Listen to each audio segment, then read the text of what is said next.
लोग जैव विकास के प्रमाण देख रहे थे और जैव विकास के प्रमाण के अंतर्गत हमने देखा था कि हमने वर्गीकरण से प्रमाण लिया, उसके बाद हमने भ्रमणिकी से प्रमाण लिया, संरचनात्मक जो हमारे पास संरचना है उनसे प्रमाण लिया। तो इस तरह से हमने कई प्रमाण देखे। अब उसके बाद हम बात कर रहे हैं ये छोटा सा बैगन ना आनुवांशिकी जाता है माइक म्यूट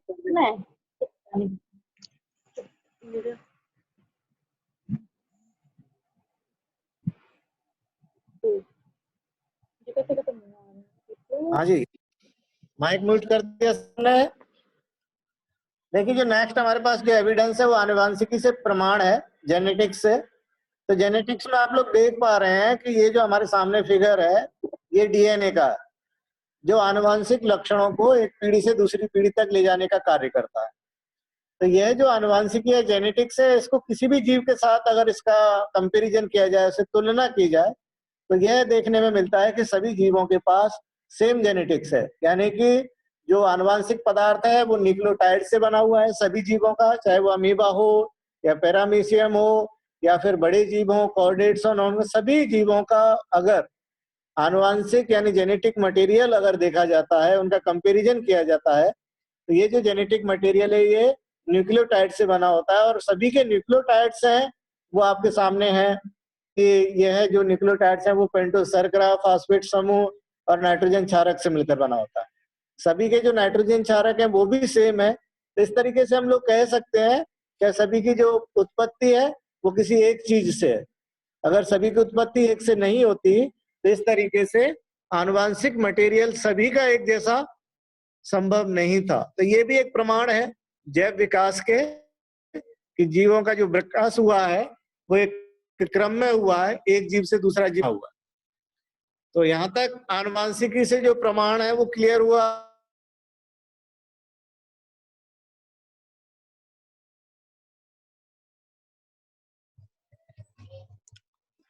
सर बीच बीच में आवाज कट रही है, क्या हो रहा है?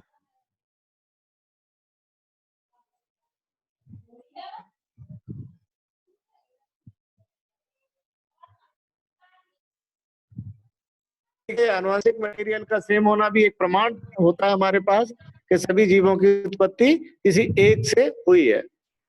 यहाँ तक का समझ में आया बेटा? कुछ सुना ही नहीं दिया सर, सब कुछ तो कट गया। सर एक बार दोबारा बोल दो गुरुजी, आवाज स्किप हो गई थी आपकी सर।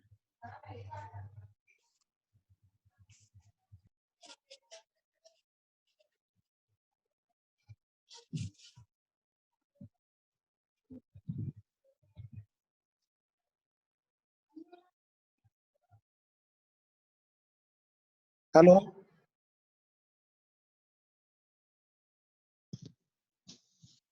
सर एक बार रिपीट कर दीजिए। अच्छा ठीक है। मेरी आवाज नहीं आ रही थी आप लोगों तक? नहीं सर। अब आ रही है? सर, अब आ रही सर। हाँ, ओके ठीक है, मैं अब तो आ रिपीट रही है करता हूँ। सर। ओके, देखिए आनुवांशिकी की अगर बात करते हैं तो आनुवांशिकी होती है माता पिता से लक्षणों का संतति तक जाना। यानी कि जब संतति तक लक्षण जाते हैं उस प्रोसेस को आनुवांशिकता या आनुवांशिकी कहते हैं। अब इसके अंदर हम बात कर रहे हैं कि इससे हमें कैसे प्रमाण मिला। तो जब अध्ययन किया उस मटेरियल का जिसके द्वारा लक्षण ट्रांसफर होते हैं, तो हमने पाया कि सभी का मटेरियल सेम है। यानी कि जो आनुवांशिक पदार्थ है, जेनेटिक मटेरियल है, वो सभी का सेम है। चाहे हम प्रोटोजोआ की बात कर लें, पोरीफेरा की, सिलेंट्रेटा की, नॉन कॉर्डेटा की या कॉर्डेट्स की, सभी का जो जेनेटिक मटेरियल है वो सेम है। सभी का जेनेटिक मटेरियल है वो न्यूक्लियोटाइड से बना होता है। और अगर न्यूक्लियोटाइड को भी देखें तो पेंटोज शर्करा, फास्फेट समूह और नाइट्रोजन क्षारक से मिलकर बनता है। तो इस तरीके से हम लोग कह सकते हैं कि हमारा जो उत्पत्ति है सभी जीवों की किसी एक जीव से हुई है। अगर एक जीव से हम लोग नहीं होते तो सभी का, यानी कि हमारा जेनेटिक मटेरियल और कोई जैसे गाय ले लीजिए, चिड़िया ले लीजिए, मछली ले लीजिए, उनका जेनेटिक मटेरियल है वो समान नहीं होता। तो ये भी एक प्रमाण देता है कि जीव की उत्पत्ति एक दूसरे से हुई है। यानी कि जैव विकास के संबंध में यह भी एक प्रमाण हुआ। ठीक है, आप लोगों के सामने जो फिगर है वो डीएनए का है। ये जो डीएनए वो सभी जीवों में सेम पाया जाता है। इसी तरह का डीएनए सभी जीवों में पाया जाता है, जिस बात को दर्शाता है कि सभी की जो उत्पत्ति है वो किसी एक जीव से हुई। आवाज कट रही है? नहीं, अब ठीक आ रही गुरुजी अब तो। अब तो ठीक आ रही है सर। ठीक है, कुछ लोग ओके। तो यहाँ तक का ये टॉपिक समझ में आया, आनुवांशिकी से प्रमाण, वो आपका क्लियर हुआ? जी सर। किसी को कोई डाउट हो तो पूछ लीजिए, किसी को समझ में कम आया तो पूछ लीजिए। आगे चले फिर। Okay sir. जी सर, पढ़ाइए सर आगे अब।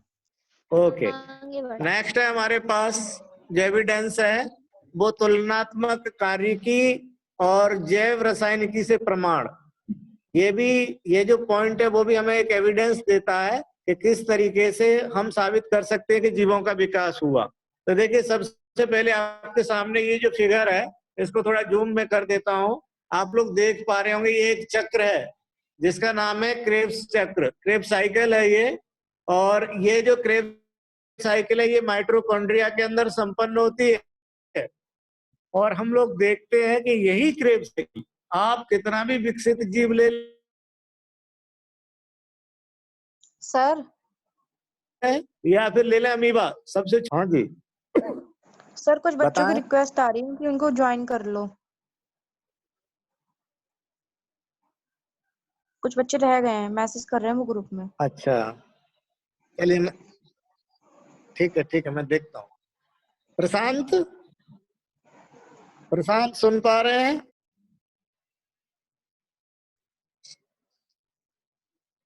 मुझे थोड़ा सा टाइम दीजिए, मैं इन बच्चों को देखता हूँ।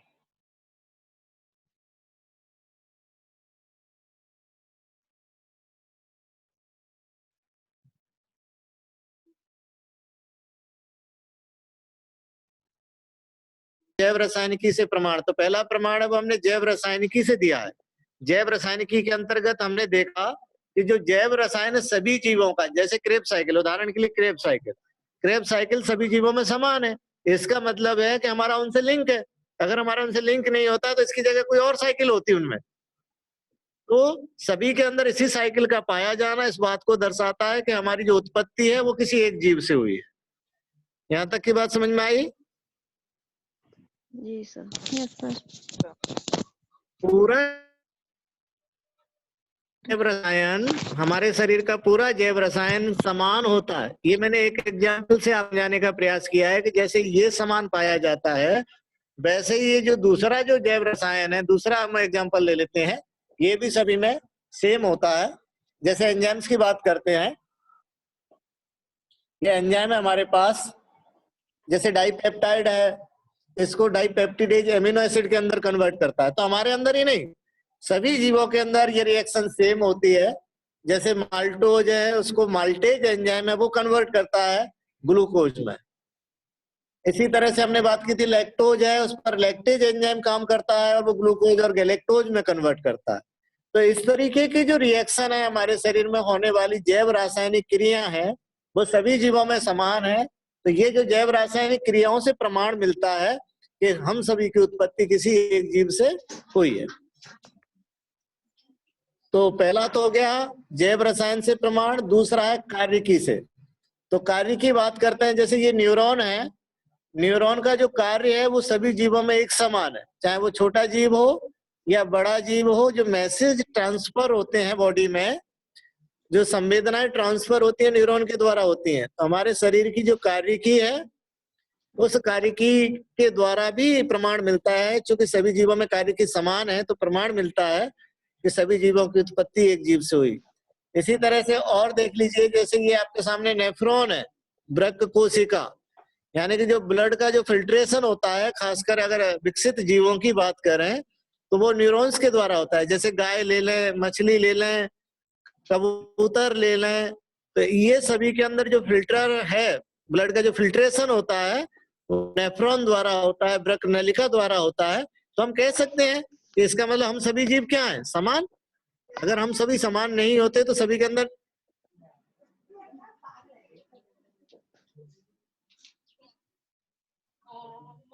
देख ले।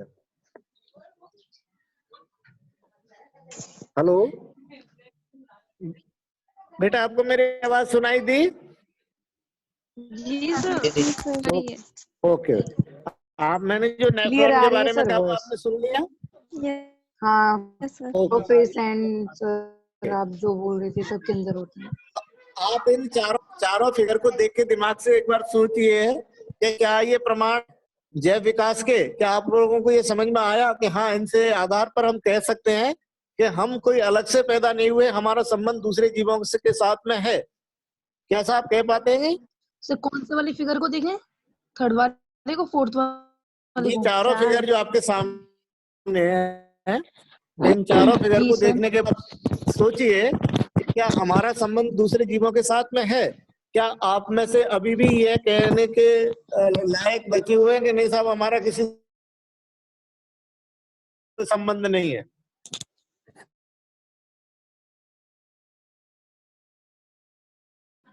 पा रहे हैं सर मुझे?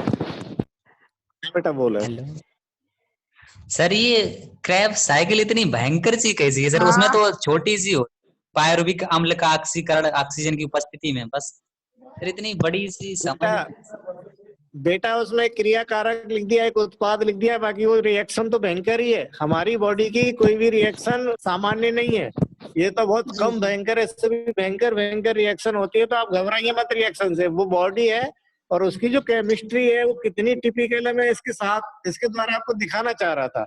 अच्छा मैंने इस जी। साइकिल को जानबूझ के उठाया, मेरे पास सरल एग्जाम्पल्स भी है, लेकिन मैंने सरल एग्जाम्पल्स आपके सामने रखा है। जो एग्जाम वाला है वो सरल है, इसको मैंने जानबूझ के लिया था क्योंकि आपको ये पता भी होना चाहिए कि हमारे शरीर में एक छोटे से काम के लिए कितने केमिकल इन्वॉल्व होते हैं और हमारी केमिस्ट्री कितनी जटिल है, वो आपके सामने मैं इसको लाना चाहता था। आप उससे डरिए मत, उसको भयंकर मत बोलिए, क्योंकि अगर वो भयंकर हो जाएगा तो हमारे शरीर का पता नहीं क्या होगा। वो तो बहुत नहीं अच्छा सर, है, ये साइकिल प्रॉपर चलती रहे। नहीं क्रैब धीरज रखो, हर के सुइए धैर्य रखो।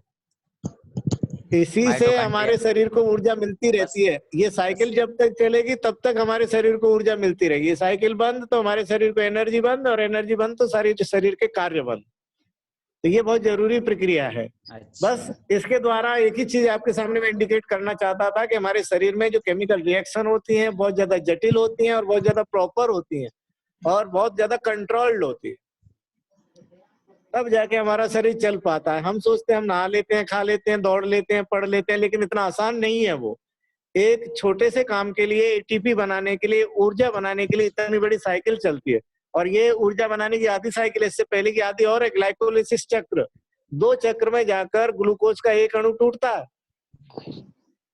तो ग्लूकोज के अणु को तोड़ने के लिए ये 2 बड़ी बड़ी साइकिलों से गुजरता है वो ग्लूकोज का अणु, तब जाके एटीपी, CO2, और जो हम छोड़ते हैं हवा के अंदर CO2, यानी कि जो हमने खाना खाया और जो जला ईंधन, उससे CO2 का बनना, CO2 का बनना, इस प्रोसेस के बीच में इतनी सारी रिएक्शन होती है जो आपके सामने।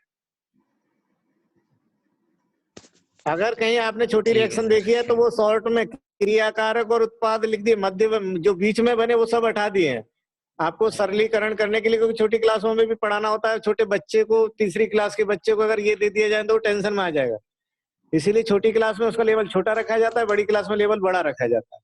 आप चूंकि बड़ी क्लास में आप टीचर बनने वाले हैं, इसलिए आपको जानकारी होनी चाहिए इन चीजों की कि हाँ ऐसा भी कुछ होता है हमारे शरीर। ठीक है जी, आगे चले। ठीक, यस सर। ठीक है, उसके बाद नेक्स्ट है आपके पास रक्षात्मक समरूपता से प्रमाण। रक्षात्मक समरूपता से प्रमाण।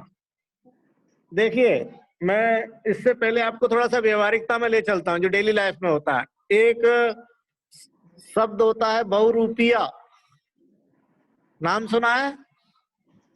Yes sir. यस सर, सुना। उसको मिमिक्री भी कहते हैं, मिमिक्री करना। कुछ लोग मिमिक्री करते हैं, सलमान खान नहीं होते तो सलमान खान बन जाते हैं, नकल करना। अमिताभ बच्चन नहीं होते तो अमिताभ बच्चन बोल। हाँ जी। Yes sir.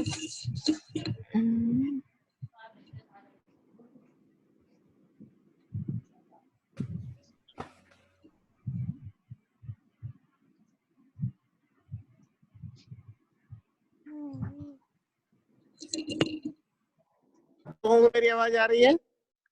जी सर। ठीक है। तो ऐसे ही जो जीव जंतु है वो नेचर के अंदर करते हैं, अपनी सुरक्षा के लिए, रक्षा के लिए क्या करते हैं, अपना रूप बदल देते हैं। और आपने डेली लाइफ में नेचर के अंदर ये जीव देखे होंगे, जैसे आपके सामने है। ये 1 नंबर पे देखिए, जो उल्लू वाली आंखें है ना, आपको दिखाई दे रही हैं? Yes sir. उसके बगल में देखिए 2 डायग्राम है, एक तो उल्लू वाली आंख है और एक बगल में तितली के पंख है। तितली के पंख आपको दिखाई दे रहे हैं? Yes sir. और ये तितली का जोड़ा है। 2 तितलियां जब किसी को डराती हैं तो ऐसे बैठ जाती हैं। हो सकता है जोड़े में मेल फीमेल हो, तो दोनों इस तरीके से अपना शेप बना देती हैं कि सामने उल्लू नजर आता है। तो इसको जो खाने वाले छोटे मोटे जो कीड़े होते हैं, मतलब जो पक्षी होते हैं, वो उल्लू समझ के, क्योंकि उल्लू उन पर हमला कर देता है, तो उल्लू समझ के वो डर के भाग जाता है। तो यह है रक्षात्मक समरूपता, किसी और का रूप धारण कर लिया अपनी सुरक्षा के लिए। क्लियर हुआ? ये पहला डायग्राम क्लियर हुआ? वैसे सर ये तितली है। हाँ जी, ये तितली है। वैसे तितली के पंख है, 2 तितलियां हैं, डाल पे बैठी हैं। देखो ध्यान से देखो इनको। उल्लू बना दिया, उल्लू बना दिया तो तुम लोगों को तितली भी उल्लू नजर आ रही है ना। आप लोग उल्लू मत बनना। दिख रही है, अलग तितलियां हैं वो। ठीक है सर। हाँ, नहीं पहले उल्लू की शक्ल दिखा दी ना तो दिमाग उल्लू जैसा ना हो जाए। ये हमारे सामने तितलियां हैं, ठीक है? तितली हैं, तो दिख रही हैं। ओके। अच्छा, नीचे आइए, तितलियों के नीचे आइए। तो क्या दिख रहा है आपको? कोई जंतु नजर आ रहा है इसमें? गिरगिट हाँ, जैसा लग गिरगिट रहा है, है। पत्तियां हैं। गिरगिट है, सर, गिरगिट सूखी पत्तियां हैं। सूखी पत्तियां हैं, गिरगिट है। लेकिन ये तो आपका दिमाग सबसे ज्यादा विकसित है जीवों में। आपका जो आई है और डिसीजन पावर बहुत ज्यादा हैवी है, इसलिए आप आइडेंटिफाई कर पा रहे हैं। अगर कोई यहाँ पर सांप आ गया गिरगिट को खाने के लिए, या ऊपर से बाज आ गया उड़ता हुआ, तो उसको तो ये पत्ती नजर आएगा, और पत्ती नजर आएगा तो वो छोड़ जाएगा। तो अपनी सुरक्षा के लिए इसने ये रूप धारण किया, पत्तियों जैसा। बात समझ में आ गई? यस है सर। तो सर गिरगिट नहीं है। सर हाँ, ये गिरगिट ही है जी, गिरगिट है, बिल्कुल गिरगिट ही है, ऐसे ही लगे।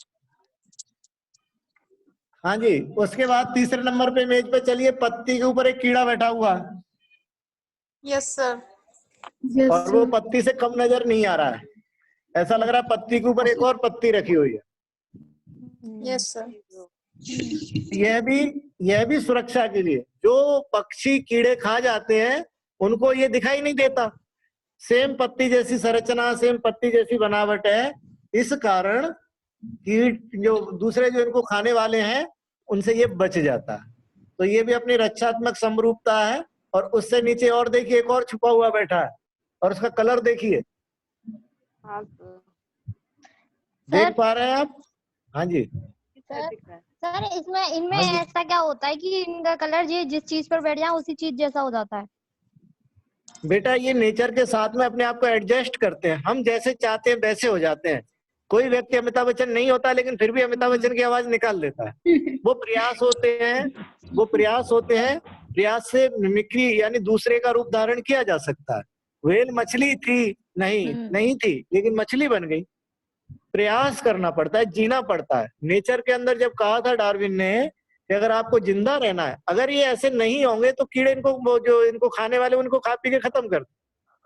तो अपनी सुरक्षा के लिए इन्होंने ये रूप धारण किया है जो जैव विकास को दर्शाता है। जीव हैं वो अपने आप को बदल कर नई प्रजाति बना लेते हैं, और ऐसी प्रजाति बना लेते हैं जिसमें उसका वजूद बना रहता है। सर हाँ जी। सर, ये थर्ड वाला डायग्राम है, ये वाले पत्ते वाले कीड़े सर बनते कैसे हैं? ये बेटा एक जाति से दूसरी जाति जैसे सभी बनते हैं वैसे ही बने, बस अंतर आता है। सर, ये जो नीम का पेड़ होता है उसका भी बहुत छोटे छोटे पत्तों जैसे ही होते हैं, बहुत छोटे छोटे होते हैं, तो वो पत्तों से ही बनते हैं क्या? नहीं बेटा, पत्ते से कभी जीव नहीं बन सकता। जंतु से जंतु बनता है, पादप से पादप बनता है। कभी पादप से जंतु अब तो नहीं बनता। बनते वो जंतुओं से ही है, लेकिन बनते कैसे हैं? जैसे पहले उस पर नीम के पेड़ पर कोई कीड़ा रहता, मान लीजिए, उस कीड़े सर। पर ज्यादातर हमले, उस कीड़े पर ज्यादातर हमले हुए, यानी चिड़ियाओं ने उन कीड़ों को मारना शुरू कर दिया। धीरे धीरे वो अपने आप को उसमें छुपाते रहते हैं और उसको ढलने का प्रयास करते हैं। फिर जो नेचर होता है ना, नेचर भी सपोर्ट करता है लाइफ में, जो अपनी सर वो मदद ढाल करता देते हैं है। अपने। हाँ, जो अपनी मदद करता है ईश्वर उसकी मदद करता है। फिर नेचर ही उनको वो सारा रंग रूप प्रदान कर देता है जिसमें वो जिंदा रह सके, लेकिन प्रयासों के बिना नहीं। प्रयास तो जीव करता ही है अपने आप को जिंदा रखने। ओके सर, थैंक यू तो सर। नेचर को मालूम है किसको कैसे जिंदा रखना है, नेचर को मालूम है। लेकिन हम तो इंसान ठहरे, हम तो जिंदा रहना नहीं चाहते, इसलिए नेचर हमारे लिए कुछ ज्यादा नहीं करता। अदरवाइज सभी जीवों के लिए नेचर होता है और उसकी सुरक्षा के लिए। देखिए, भैंस के सर पे सींग लगा दिए ना, डॉगी को अच्छे वाले दांत दे दिए। तो सभी जीवों को, पौधों को कांटे दे दिए, कांटे बड़े वाले। तो सभी जीवों को सुरक्षा के लिए नेचर देता है, क्योंकि अगर नेचर नहीं देगा तो उस जीव की प्रजाति विलुप्त हो जाएगी। तो नेचर हमें सपोर्ट करता है। ये जो जीव होते हैं, ये जो जीव कुछ तो नेचर बना देता है, उसके साथ में खुद के भी प्रयास होते हैं। जैसे एग्जांपल बताऊं, गिरगिट है, गिरगिट को पत्ते जैसा तो बनाया नेचर ने, लेकिन जब इसको बाज दिखाई देता तो सांस रोक लेता और बिल्कुल स्थिर हो जाता, तब जाके बचेगा ना। अगर ये घूमता फिरा और वहां जाके चला गया हरी जगह पे, मतलब हरे वाले पेड़ों में जाके छुप गया, तो क्या करेगा? आज इसको उठा ले जाएगा, हरे में नहीं दिखाई देगा, ये हरे में तो ये दिखाई देगा। तो ये भी अपने खुद के प्रयास प्लस नेचुरल प्रयास द्वारा अपने आप को बचाए रखते हैं, जो इनकी संरचनात्मक समरूपता है। देखिए, सर ये वो जो सांप दूसरा कब वाला रोकता है गिरगिट? सांस जब रोकता है, जब इस पर हमला होता है, जब इसे ओके लगता सर। है कि मेरा शिकार होने वाला है, मुझे कोई खा जाएगा, उस कंडीशन में ये जैसा माहौल होता है उस माहौल में बिल्कुल अपने आप को एडजस्ट कर दे। Okay sir. एक सांप होता है, वो अपनी पूंछ पर झुंझुना लगाए रखता है। झुंझुना समझते हो? बच जाए। हाँ, बच्चों वाला। वो बजता है बच्चे वाले। जब इसके ऊपर कोई हाँ, बच्चे वाला कोई इस पर हमला करता है, तो वो अपनी पूंछ को ऐसे झुंझुने के रूप में बजाता है, जिससे जो इसको शिकार करने वाला तो वो डर जाता है, पता नहीं क्या बीमारी है ये, वहां से चला जाता है। तो ये सारा नेचर देता है, हर जीव को देता है सुरक्षात्मक उपाय, वही इनके पास है। प्लस इनके प्रयास हैं जो इनको जिंदा बनाए रखने में मदद करते हैं, इनकी प्रजाति को बनाए रखने में मदद करते हैं। ठीक है, तो संरचनात्मक समरूपता का मतलब ये हुआ कि किसी और का रूप उसने धारण कर लिया। नेचर ने हरा बना दिया, लेकिन पत्ते जैसा दिखने के लिए तो जरूरी है उसको अपनी सांस रोककर और पत्ते जैसा बन जाने। वो चलता फिरता नजर आ गया ना किसी को, तो उस पर हमला कर देगा। किसी को चलता नहीं है, अपनी सांस रोक लेता सर है। आपने बोला कि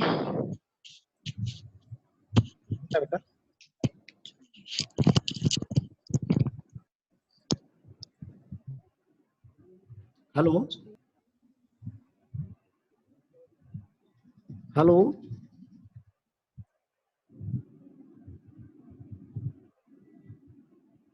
अरे सर गए। नहीं गए। आपको मेरी आवाज आ रही है? यस सर, आ रही है। ओके, कोई सवाल पूछ रहे थे आप मेरे से? पूजा कुछ पूछ रही थी। पूजा पूछ रही थी शायद।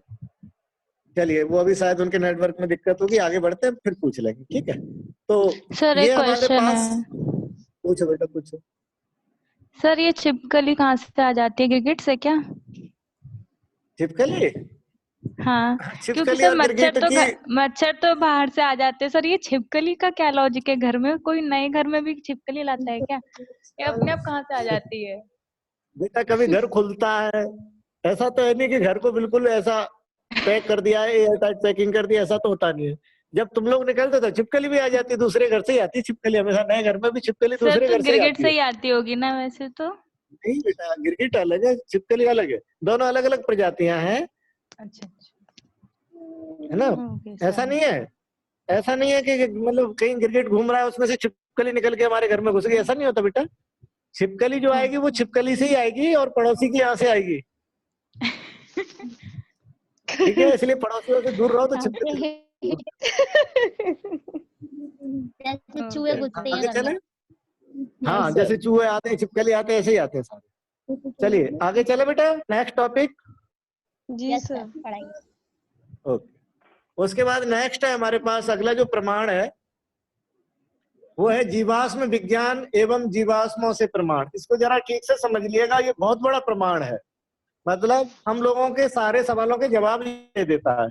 देखिए सिर्फ सिंबॉलिक मैंने ये लिया है आप लोगों के सामने, आप लोग सबसे नीचे ये जो सर, फिगर है, हाँ जी सर आपकी आवाज बहुत कट रही है।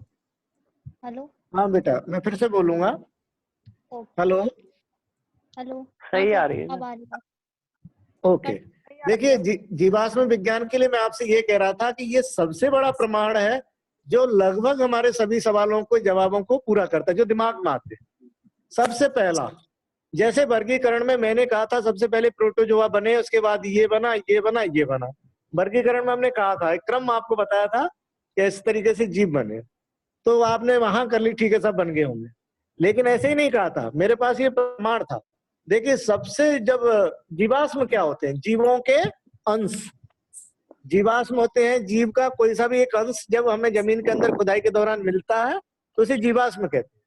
जीवाश्म का मतलब किसी भी जीव का कोई सा भी अंश जिससे हमें ये पता चल जाए ये कोई जीव रहा होगा तो बस वो जीवाश्म बन गया, चाहे वो मिट्टी का सांचा ही क्यों ना हो। सांचा समझते हो, जैसे कोई जीव आज मिट्टी में दब जाए तो वो अंदर का गल जाएगा उसके अंदर का, लेकिन जो बनावट है वो मिट्टी में छप जाती है तो उसे सांचा कहते हैं। ऐसे भी प्रमाण हमें मिलते हैं, उनको भी जीवाश्म ही कहेंगे।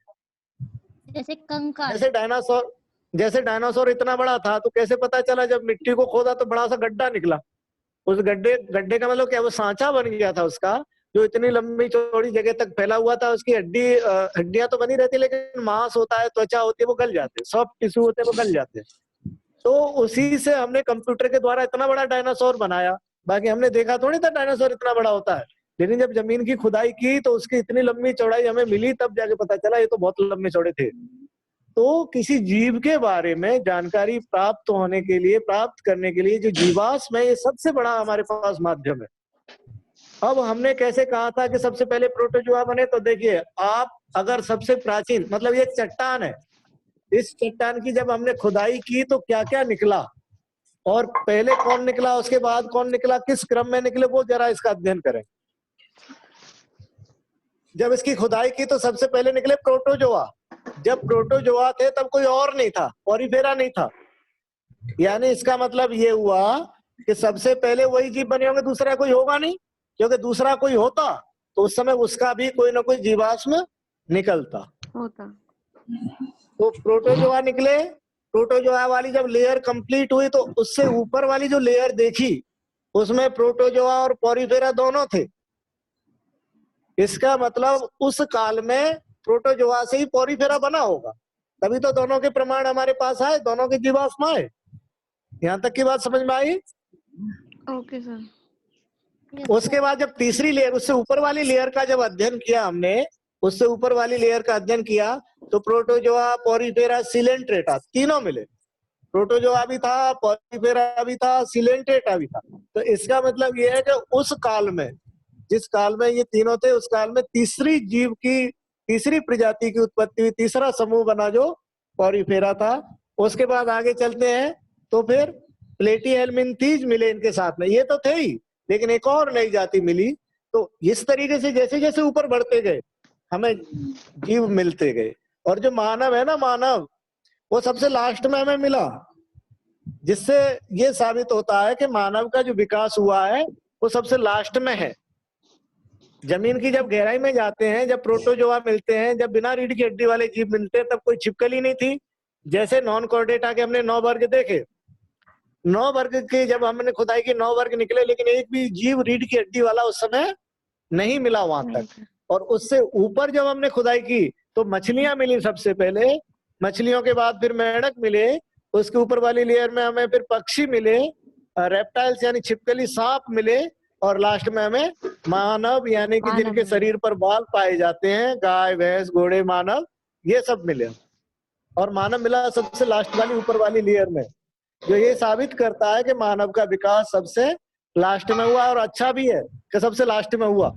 अगर सबसे पहले होता तो सबसे पहले सबको खत्म कर डाला। हाँ जी, आपको समझ में आया? वर्गीकरण का जो मैंने आपको कॉन्सेप्ट दिया था वो मैं यहाँ से प्रमाणित करता हूँ कि पहले हमने प्रोटोजोआ को रखा, फिर पॉरीफेरा को, फिर सिलेटा को। इस तरीके से हमने एक ऑर्डर बनाया जो सरल से सरल जीवों से लेकर जटिल जीवों की ओर था। उसको, उसका जो प्रमाण है वो हमारे पास विज्ञान के अंतर्गत जीवाश्म विज्ञान से है। क्लियर हुआ? आप लोग सुन पा रहे हैं मुझे? बिल्कुल। हाँ जी, सुन पा रहे हैं? जी सर। ये चीज समझ में आई? ये पूरा टाइम डाला हुआ है आप लोगों के लिए। टाइम के अकॉर्डिंग सबसे पहला युग, उसके बाद दूसरा युग, तीसरा युग, इन सब समय के हिसाब से जब इसका अध्ययन किया जाता है तो हमें इस बात का प्रमाण मिलता है कि जीव पहले सरल थे, फिर जटिल हुए, फिर जटिल हुए और जटिलता की ओर विकास होता गया। ठीक है जी, आगे चले। ओके, उसके बाद बात कर रहे हैं, नेक्स्ट है भौगोलिक वितरण से प्रमाण। भौगोलिक वितरण से प्रमाण। देखिए, भौगोलिक वितरण में क्या है कि किसी पर्टिकुलर एक जगह को अगर हम ले लें, पृथ्वी पर किसी भी एक स्थान को ले लें, तो वहां पर जो जीव पाया जाता है उससे मिलते जुलते और भी जीव पाए जाते हैं जो दूसरी जगह पे नहीं होते। डार्विन ने इन चिड़ियाओं पर अध्ययन किया। आपके सामने कुछ चोंच दिखाई दे रही हैं? जी सर। Yes sir. सब चिड़िया ही है। ये चिड़ियाओं पर अध्ययन किया था डार्विन ने, और डार्विन ने इनको डार्विन की फिंचे नाम दिया था। दरअसल इसमें इन्होंने देखा कि एक चिड़िया बनी होगी, फिर वो चिड़िया के लिए जब भोजन नहीं रहा होगा तो उसने दूसरा, जैसे मान लीजिए इसमें एक एग्जांपल देखें तो जैसे ये कैक्टस फिंच है, यानी कि ये चिड़िया कैक्टस से भोजन लेती थी। उसके बाद है जो दूसरा है वो शार्प बीक्ड ग्राउंड फिंच है, यानी कि इसकी जो गर्दन है वो शार्प हो गई और चोंच है वो भी नुकीली हुई। उसके बाद है लार्ज ग्राउंड है, मीडियम ग्राउंड है, स्मॉल ग्राउंड है, फोकस आइसलैंड है। तो हम देख रहे हैं कि जब एक चिड़िया के लिए भोजन खत्म हुआ तो उसने दूसरे भोजन पर निर्भर होना शुरू किया।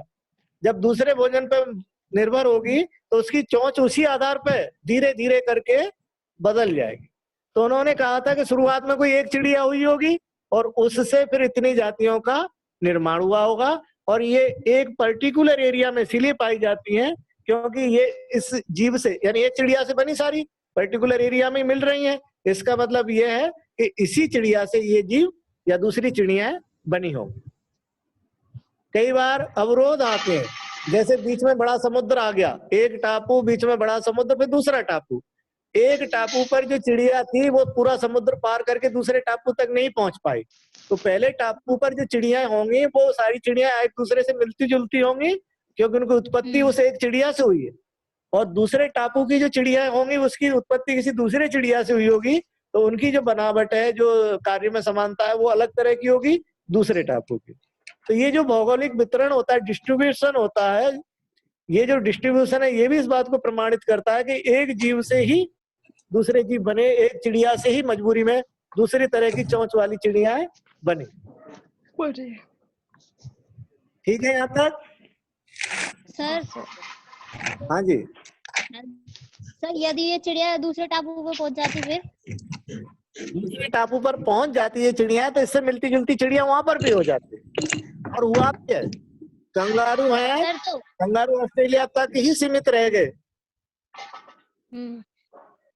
क्योंकि वहां से जो अवरोध था, ऑस्ट्रेलिया की लोकेशन आपको मालूम है, ऑस्ट्रेलिया के चारों ओर क्या है, पानी है, तो वहां से बहुत ज्यादा प्रजाति दूसरे जो आइलैंड है, महाद्वीप है, वहां तक नहीं पहुंच पाई, तो उस पर्टिकुलर एरिया में वो प्रजाति सीमित रह जाती है। और कुछ प्रयास करके अगर दूसरे एरिया में, जैसे मान लीजिए हाथी है, वो प्रयास करके दूसरे एरिया में पहुंचा तो फिर वहां पर वो दूसरी प्रजाति मतलब फिर कई तरह के हाथी बना लेंगे, वो उनमें परिवर्तन होगा। जैसे एक टापू पर उसकी कंडीशन अलग थी, उसका खाना पीना अलग था, जब वो दूसरे टापू पे पहुंचा तो वहां पर खाना पीना अलग हुआ। तो जब खाना पीना अलग होगा तो उसके अंदर चेंज आएंगे, उसकी बनावट, मुख की बनावट और चीजों की, जैसे जिराफ के अंदर चेंज हुआ था ऐसे ही फिर सभी जीव बदलते हैं। आपने देखा हाथी भी कई वैरायटी के होते हैं, देखा है ना, सफेद हाथी होता है, लंबी सूंड वाला हाथी होता है, जो भी आपने देखा होगा, बड़े कान वाला हाथी होता है, बड़े साइज वाला हाथी होता है, दांतों में तो सब अंतर होता है। अलग तो अलग ये अलग जहाँ जगह की, के हिसाब से करना। हाँ जी, हाँ जी, भौगोलिक वितरण से यही क्लियर हो रहा है कि जो अलग अलग जगह की कंडीशन थी उस हिसाब से हाथी ने अपने आप को अलग अलग माहौल में ढाला और उसमें वो चेंज आ गया और वो एक अलग तरह की उस जाति से अलग हुआ। ओके सर, ठीक है जी, आ गया समझ। हाँ सर, ठीक है, आगे चलें। यस सर, चलिए। Yes sir. उसके बाद नेक्स्ट है हमारे पास प्रमाण है,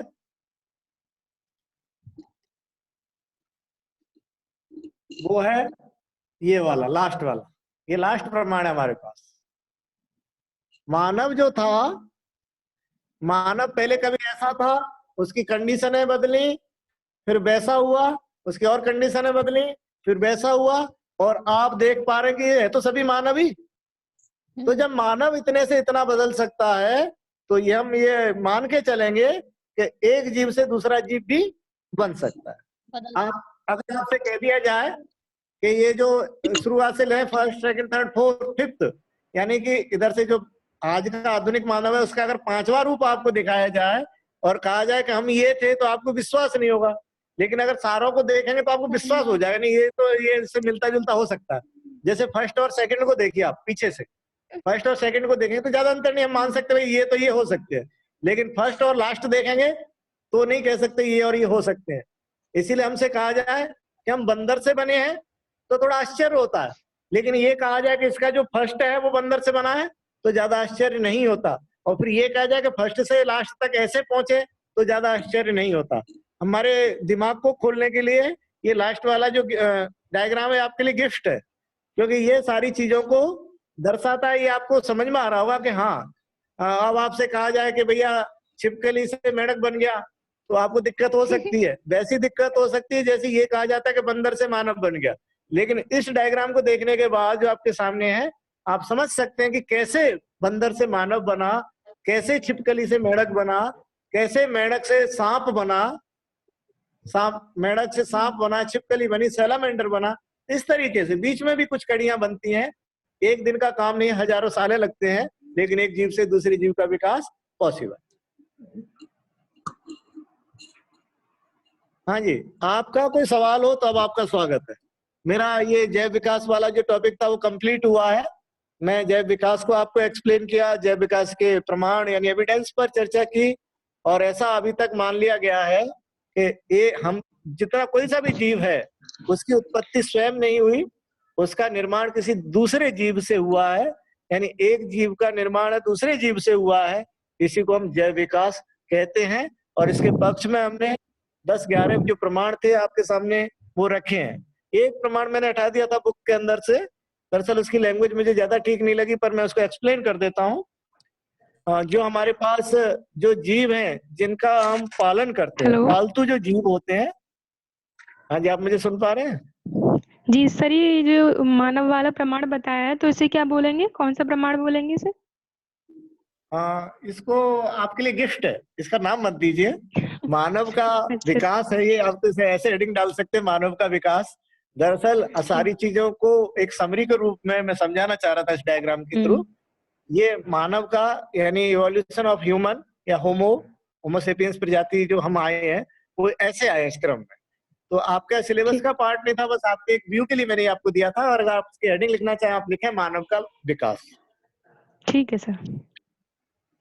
अच्छा जी, मैं एक प्रमाण और दे रहा था जो मैंने इसमें से हटा दिया पीपीटी से, वो ये था कि जो किताबों में कुछ अलग लैंग्वेज में था इसलिए मैंने इसको हटाया था। उसमें ये था कि जो हमारे पास पालतू जीव हैं, गाय और भैंस, बकरी, कुत्ते, जिनको हम पालते हैं, उनके देखिए उनकी हमने नई प्रजातियां बना ली हैं। एक जीव से दूसरा जीव हमने बना लिया, जिनको हाइब्रिड कहते हैं। जब हम बना सकते हैं तो नेचर क्यों नहीं बना सकता? तो ये भी एक प्रमाण है, ये भी एक प्रमाण है कि जब हम एक जीव से दूसरा जीव तैयार कर सकते हैं, आर्टिफिशियल बना सकते हैं, तो नेचर के पास तो हमसे ज्यादा संसाधन है, हमसे ज्यादा पावर है, हमसे ज्यादा डिसिप्लिन है, वो एक जीव से दूसरा जीव बना सकती है।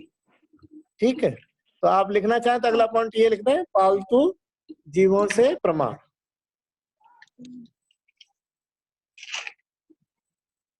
ठीक है जी।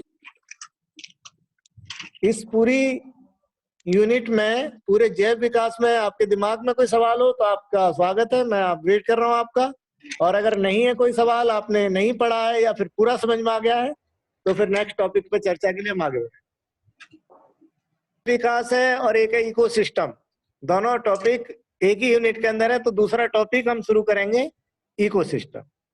ठीक, तो अब फिर से एक बार हमें दूसरे टॉपिक की ओर जाना है, और जो इससे काफी अलग भी है, तो अब हमें नए सिरे से सोचना होगा। आप इससे बाहर आ जाइए, जैव विकास से बाहर आ जाइए, वैसे मैं क्लास कर लूंगा या आज ही लें? सर कर कल ही लेना। मेरा विचार, मिक्स हो जाएगा। कल ले लेना, इसको थोड़ा रिवाइज करेंगे।